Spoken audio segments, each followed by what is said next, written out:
नमस्कार, देश न्यूज में आपका स्वागत है। मैं हूं आपके साथ स्नेहा और आप देख रहे हैं हमारा खास कार्यक्रम मंथन।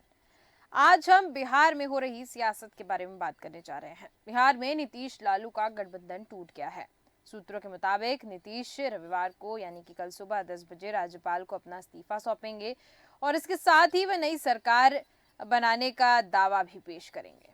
अब जेडीयू कोर कमेटी की बैठक में यह फैसला लिया गया कि राज्यपाल से कल ही नए मुख्यमंत्री के तौर पर शपथ दिलाने को भी कहा जाएगा और पार्टी सूत्रों का दावा है कि नीतीश 2 डिप्टी सीएम के साथ शपथ लेंगे। इधर पटना में राजद की बैठक के दौरान तेजस्वी ने दावा किया है कि असली खेला होना अभी बाकी है। नीतीश हमारे आदरणीय थे और रहेंगे।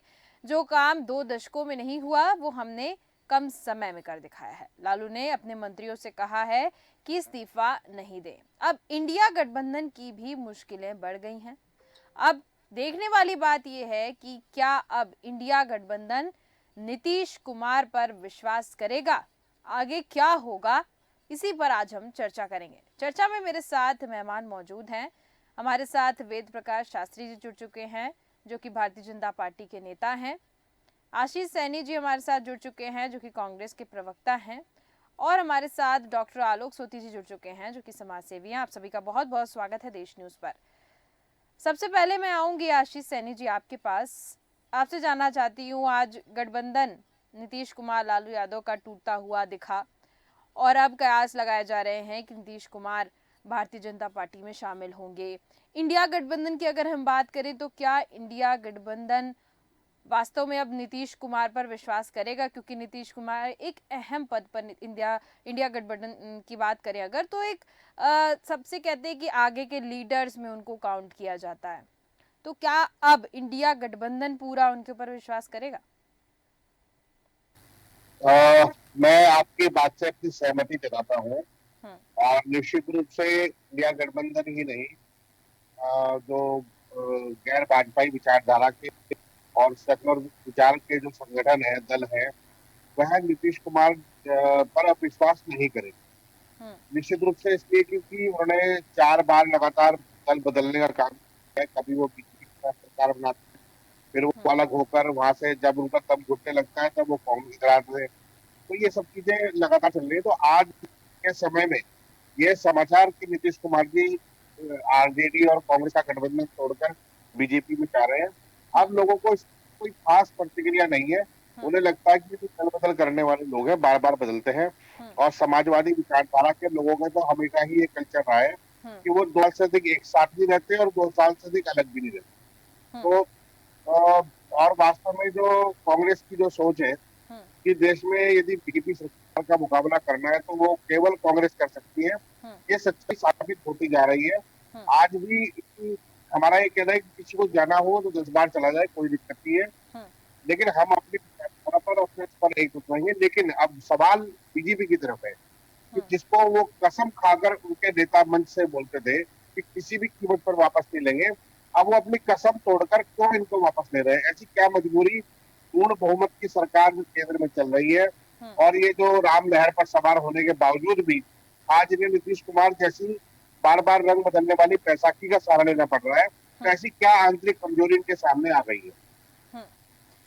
ठीक है, कमजोरी क्या सामने आई है जी। हम जानेंगे। वेद प्रकाश जी भी हमारे साथ मौजूद हैं, लेकिन उसके पहले मैं आलोक सोती जी आपके पास आऊंगी। आपसे जानना चाहती हूँ, बिहार में सियासत बिल्कुल लड़खड़ाई हुई दिख रही है। आप देख रहे हैं नीतीश कुमार वापस से अब कल इस्तीफा देंगे, उसके बाद मांग की जाएगी कि मुख्यमंत्री की शपथ भी हो। यानी कि आप उलटफेर आपको देखने को मिल रही है और साथ ही साथ अब इंडिया गठबंधन पे भी सवाल खड़े हो रहे हैं कि क्या अब जैसे कि तमाम मीटिंग्स हो चुकी हैं इंडिया गठबंधन की और उसके बाद जो मुख्य लोग हैं उसमें नीतीश कुमार भी शामिल थे। तो अब ये कहा जा रहा है कि अब इंडिया गठबंधन का क्या होगा, क्योंकि सारी चीजें टूटती हुई नजर आ रही हैं, बिखरती हुई नजर आ रही है इंडिया गठबंधन में। जी आलोक सोती जी। जी हाँ, स्नेहा जी आप बिल्कुल ठीक कह रही हैं कि 10वीं बार पलटी मार के जो है नीतीश कुमार जी 9वीं बार जो है मुख्यमंत्री बनेंगे बिहार। हम्म। और यह समझने और जानने वाली बात ये थी कि जो एनडी अलायंस था, यानी जिसको इंडिया बोलते हैं, वो गठबंधन जो जी। है मुख्य रूप से देखा जाए, जिसकी पहली मीटिंग पटना में हुई थी वो सारा काम नीतीश कुमार जी ने करा था। ममता दीदी को लेकर आए थे, अखिलेश जी को लाए थे, केजरीवाल साहब से भी उनकी बात चल रही थी जी। और एक नीतीश कुमार जी की एक अच्छी छवि है, उन्होंने उसको बनाने की कोशिश की थी। हम्म। लेकिन आपने देखा मीटिंग दर मीटिंग के बाद नीतीश जी को धीरे धीरे कॉर्नर करा जाने लगा। ना ही उनको बनाया गया, ना ही जो उनकी अहम एक इच्छा थी, जो उनकी जो तासीर है कि वो एक प्रधानमंत्री कैंडिडेट उनको घोषित करने की उनकी अभिलाषा थी, जी। वो भी कांग्रेस ने नहीं किया बिल्कुल। और उसका अंतोगत्ता नतीजा आपने देख लिया। हम्म। अगर आप थोड़ा सा पीछे जाए, पृष्ठभूमि में जाए, तो हम्म। 2019 में देखें कि बिहार में 40 लोकसभा की सीटें हैं, जी। जिसमें 39 जेडीयू और बीजेपी के अलायंस थी, हम्म। उनके पास थी। एक किशनगंज की सीट थी जो उनसे साथ में आपने देखा कि जिस प्रकार से 16 की 16 जेडीयू की जो सीटें आई हैं, हम्म। उसमें आपने देखा कि मोदी जी का जो चेहरा था या मोदी जी का जो काम था, उसी पे वोट मांगे गए थे। जी। ऐसी स्थिति में आप जो नॉर्मल इस समय परिस्थितियां चल रही थी, हम्म। प्रशांत किशोर जी का भी स्टेटमेंट कई बार आया था, उसमें जी। साफ दिया था कि जेडीयू की जो स्थिति है, वो 5 से ज्यादा सांसद इस बार जीतने की नहीं है। हम्म। और आप जान रहे थे कि बीजेपी जो है कोई भी वो कहते नहीं, कहावत है कि कोई भी स्टोन हम अनटर्न नहीं करेंगे। हम्म। ऐसे में उसने देखा कि जिस तरीके से ममता दीदी ने कहा कि हम पूरी 42 सीटों पे लड़ेंगे, हम्म। पंजाब में भगवंत मान जी ने कहा हम पूरी 13 सीटों पे लड़ेंगे, जी। और यहाँ पे मायावती ने जिस दिन कह दिया उत्तर प्रदेश में कि हम 80 सीटों पे लड़ेंगे, हम्म। उसी समय समझ गई थी बीजेपी की अब एनडीए अलायंस में दम नहीं रही। केवल एक खूंटा बचा है जो नीतीश कुमार है, अगर वो टूट जाएगा तो विपक्ष जो है इस बार कहीं नहीं रहेगा, बिखर जाएगा हम्म। और वही काम बीजेपी करने में बिल्कुल सफल हो गई। कल देखिएगा तंबू कनाते लग चुकी है, हम्म। राजभवन में जो है जो सीटें हैं वो लग गई हैं और एक हाथ से इस्तीफा होगा, दूसरे हाथ से जो है शपथ पत्र होगा और जिसमें जो है वो शपथ लेते नजर आएंगे। तो कुल ठीक है। मिला के इस समय बीजेपी एक बहुत अच्छी स्थिति में आ गई है हम्म। लोकसभा 2024 के चुनाव को देखते हुए। ठीक है। ठीक है, वेद प्रकाश शास्त्री जी, आपके पास आऊंगी। अभी आशीष जी ने कहा कि ऐसी क्या मजबूरी नीतीश कुमार की हो गई है कि उनको ऐसा करना पड़ रहा है। मैं सबसे पहले आपसे वो मजबूरी जानना चाहूंगी। साथ ही साथ भारतीय जनता पार्टी के ऊपर भी कहा जा रहा है कि भारतीय जनता पार्टी ने नीतीश कुमार को कन्वर्ट कर लिया है, क्योंकि नीतीश कुमार के पास कुछ सीटें ऐसी थीं जिससे भारतीय जनता पार्टी को लॉस हो जाता अगर नीतीश कुमार के साथ नहीं रहते तो। ऐसी बातें सामने आ रही हैं। देखिए, ऐसा है कि बीजेपी पर किसी तरीके का आरोप अगर लगाया जाए तो ये गलत है। बीजेपी का कोई तो रोल इसमें है नहीं।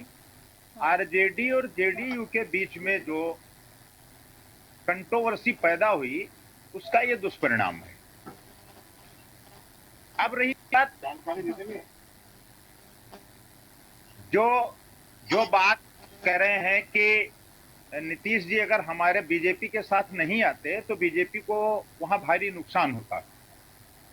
ठीक बात है, हम राजनीतिक लोग हैं, हम ये प्रयास करते हैं कि हमारा नुकसान न हो और हम ज्यादा से ज्यादा सीटों पर बहुमत हासिल करके और जनता का जनादेश लें। तो इसमें कोई गलत बात भी नहीं है। अगर ऐसा हम कर रहे हैं, सभी लोग ऐसा करते हैं, सभी राजनीतिक दल ऐसा करते हैं।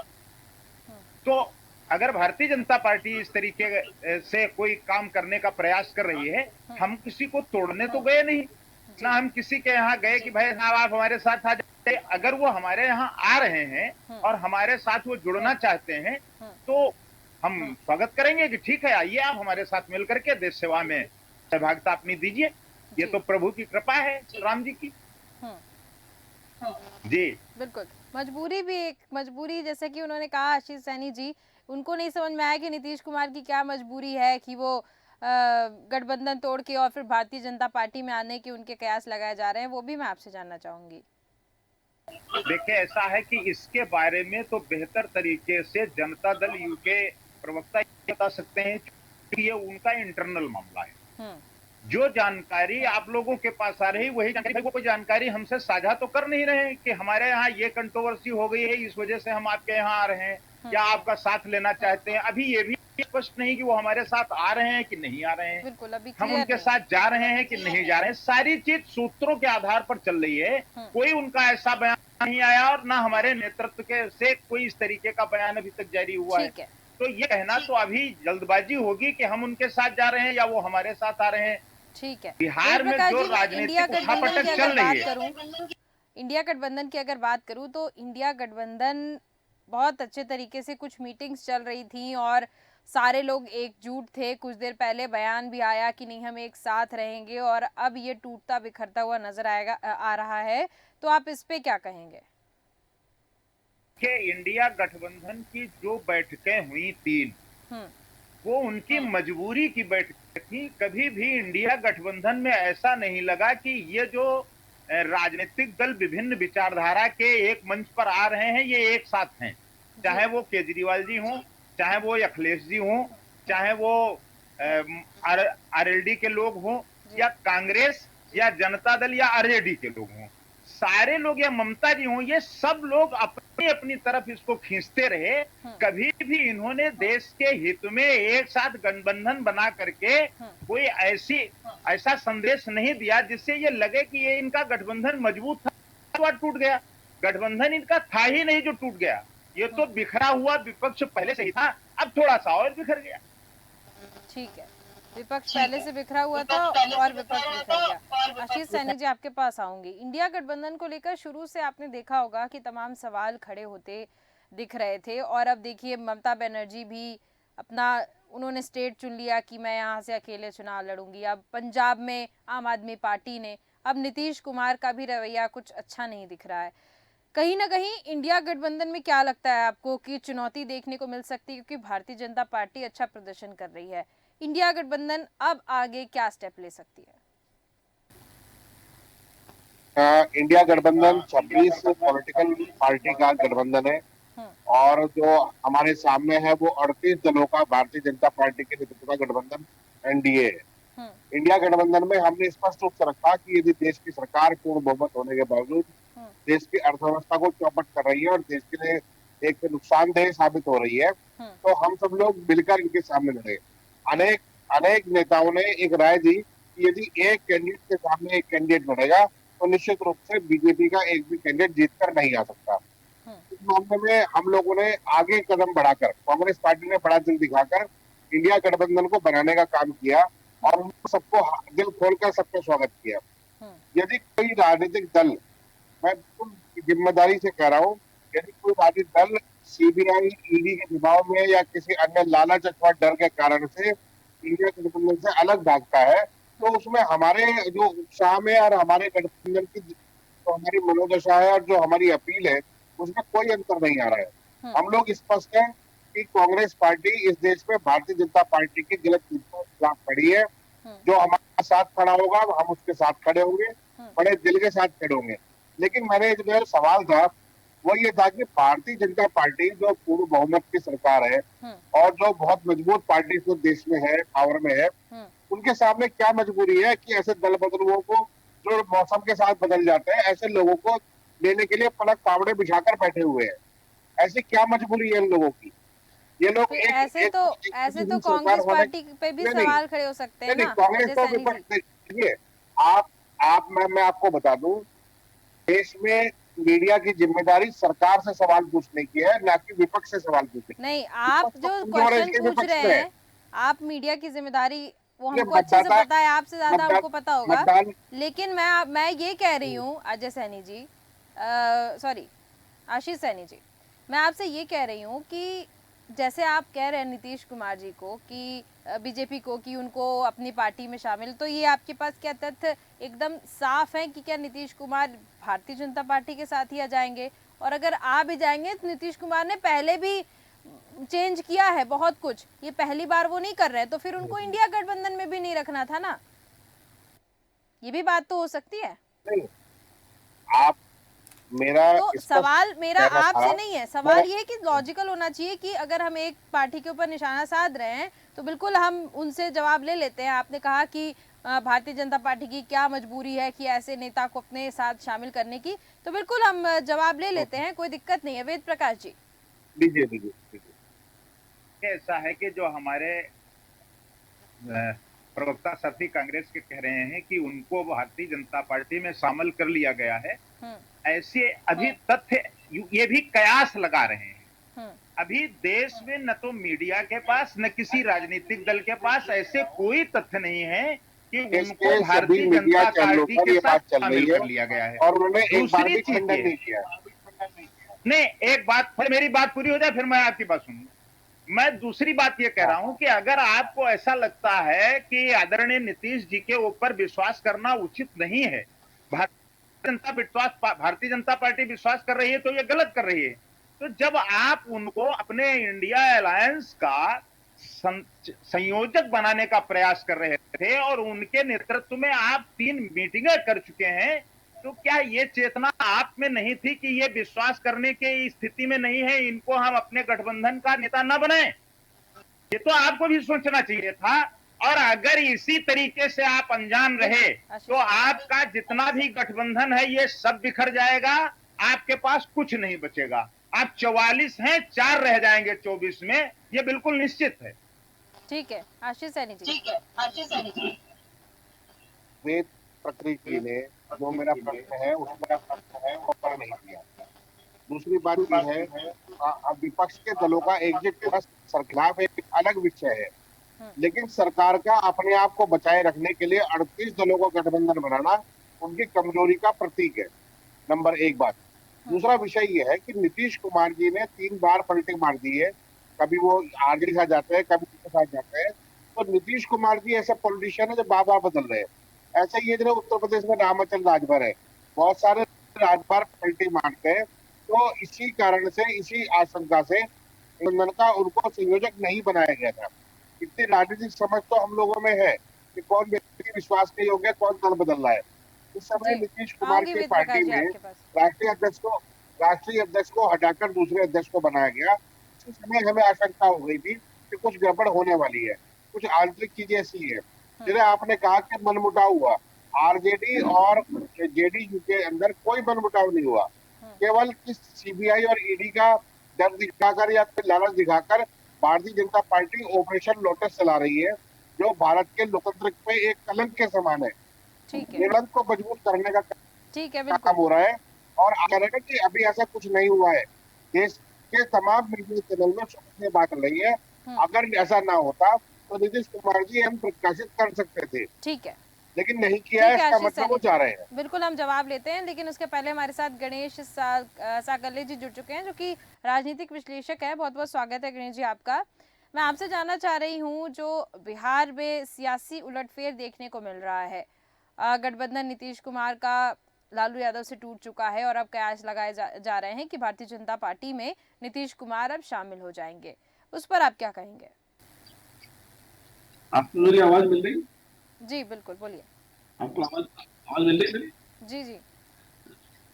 देखिए क्या है, आज के दौर की जो राजनीति है,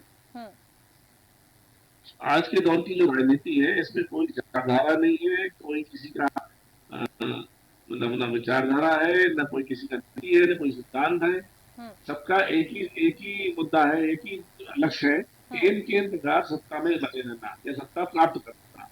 तो नीतीश कुमार जो है वो सत्ता में बने रहना चाहते हैं और वो इस विधा को अच्छे समझ गए हैं कि दोनों को आप कैसे साध सकते हैं। तो जब एक मर्तबा जब उनको साधा, फिर जब उन्होंने गड़बड़ करी तो उनको छोड़ दिया, इनको पकड़ लिया, फिर इनको पकड़ा, फिर उनको छोड़ा।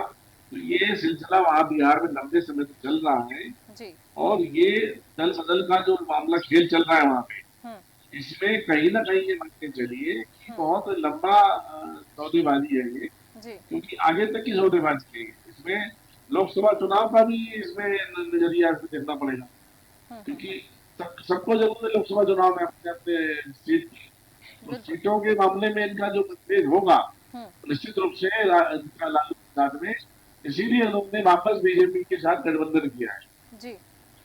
ये है इसका मेन लक्ष्य इसका। ठीक है, यानी कि अपने पद पे बने रखने के लिए अपने आप को नीतीश कुमार ऐसे बाजी पलटते हुए हमेशा नजर आते हैं। जी वेद प्रकाश जी, आप कुछ कह रहे थे, बोलिए।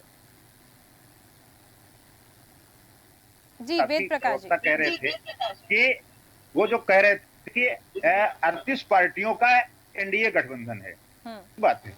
लेकिन आप ये देखिए कि हमारा जो 38 पार्टियों का गठबंधन है, हमारे पास पूर्ण बहुमत प्राप्त है। हम अपने साथियों के साथ एकजुट हैं। आप अपने साथियों के साथ 4 महीने भी एकजुट नहीं रह पाए, ये आपकी बहुत बड़ी विफलता है और इसको देश देख रहा है। पूरे देश की जनता जान रही है कि आप अपने निहित स्वार्थों में इतने संलिप्त हैं कि आप 4 महीने भी 26 पार्टियों के गठबंधन को एकजुट नहीं रख पाए और हम लगातार आपके कथनानुसार और 38 पार्टियों के गठबंधन के साथ सरकार चला रहे हैं और देश की जनता के हित में काम कर रहे हैं। तो ये भी तो एक विषय है। ठीक है, बोलिए जी जी। देखिए हमारे शास्त्री जी है, इन्होंने जो बयान दिया है हम ये समझ नहीं पा रहे हैं। इस समय कांग्रेस और नीतीश कुमार जी का और आरजेडी का गठबंधन था, तो 17 सीटों और 4 सीटों पर लड़ने का प्रस्ताव था, इस पर लगभग राय बन चुकी थी। लेकिन अचानक से भारतीय जनता पार्टी आई और ऐसे कहते हैं कि सांप ने अंडा निगल लिया। आज भाजपा वहां पर पूरी 42 सीटों पर चुनाव लड़ती, लेकिन नीतीश कुमार को साथ लाकर आधी सीटों पर लड़ना पड़ेगा। तो बीजेपी ने तो अपने पैरों पर कुल्हाड़ी मारी है। महाराज, आप 38 दलों का गठबंधन, उपेंद्र कुशवाहा आपके साथ, जीतन मांझी आपके साथ, उसके बावजूद भी आप अपने पैरों पर कुल्हाड़ी मारकर 17 सीटें नीतीश कुमार जी की जेब में रखने को मजबूर है। तो महाराज मजबूर आप है, नुकसान आप उठा रहे हैं। हमारा जो फायदा हुआ, 2 पैसे की हंडिया गई और कुत्ते की जात पहचानी गई, साफ हो गया सामने। आप फेंके में टुकड़े खा रहे हैं। आप अपने आप गए ही नहीं है, तब आप उनको बोलने लगे। मैं ये कह रहा हूँ कि पहले उनको जाने तो दीजिए। आप तो उनके गए बगैर ही उनको अनाप बोलने लगे। मैं ये कह रहा हूँ कि आप अपनी पार्टी के इंटरनल मामलों का चिंतन करेंगे, जितना आप भारतीय जनता पार्टी को लेकर के चिंतित हैं, बेहतर ये होगा कि आप अपनी पार्टी लोग को लेकर के ये चिंता करिए, अपने गठबंधन को मजबूत कीजिए और आकर के 2024 में आमने सामने चुनाव लड़िए। आपका स्वागत है। अपनी लड़ाई अपने व्यक्तिगत हित देख रहे हो। नीतीश कुमार पहले भी मुख्यमंत्री थे, अब भी मुख्यमंत्री है। और भाई नीतीश कुमार जी से तो हम ये कहने नहीं गए कि साहब आप गठबंधन अलायंस को तोड़ दीजिए और आप हमारे साथ आ जाइए। अगर आप नहीं उनको संभाल पा रहे हैं और वो आपके साथ नहीं रहना चाहते हैं, तो आप भारतीय जनता पार्टी पर इसका दोष कैसे लगा सकते हैं? आप अपनी विफलता को छुपाने के लिए हमारे ऊपर आप क्यों आरोप लगाएंगे? आप पहले अपनी कमजोरी को तो समझें। ये तो आपकी कमजोरी और आपकी विफलता है कि आप अपने गठबंधन को संभाल नहीं पा रहे हैं, अपने साथियों को संभाल नहीं पा रहे हैं। आप बताइए उत्तर प्रदेश में आपकी क्या स्थिति है, पंजाब में आपकी क्या स्थिति है? ठीक है, तो आप पंजाब में कोई आपको लड़ने में नहीं दे रहे हैं, वो आम आदमी पार्टी के लोग। उत्तर प्रदेश में आपका 11 सीटों पे समझौता हो रहा है। बिहार में आपकी स्थिति जरूरत से ज्यादा खराब है। ममता जी ने कह दिया कि हम यहाँ अकेले चुनाव लड़ेंगे। तो आप कौन सा गठबंधन बना रहे हैं, पहले इसका तो आत्ममंथन कीजिए, उसके बाद में आप इस बात का ज्ञान दीजिए कि साहब आपने अपने पैरों पे कुल्हाड़ी मार ली। मैं तो कह रहा हूँ आप अपना मजबूत विपक्ष बनाइए और आइए चुनाव लड़िए। आपका स्वागत है। ठीक है, नहीं, आपने आपके स्वागत का धन्यवाद, लेकिन इसका मतलब यदि हम नीतीश कुमार को साथ रखने में विफल साबित हुए हैं, तो आप भी 2 बार नीतीश कुमार को अपने पाले में रखने में विफल साबित हुए हैं। यानी आप नरेंद्र मोदी की क्षमता पर सवाल उठा रहे हैं। तो आश्चर्य है कि भाजपा प्रधानमंत्री की क्षमता के ऊपर देश में सवाल उठा रहा है।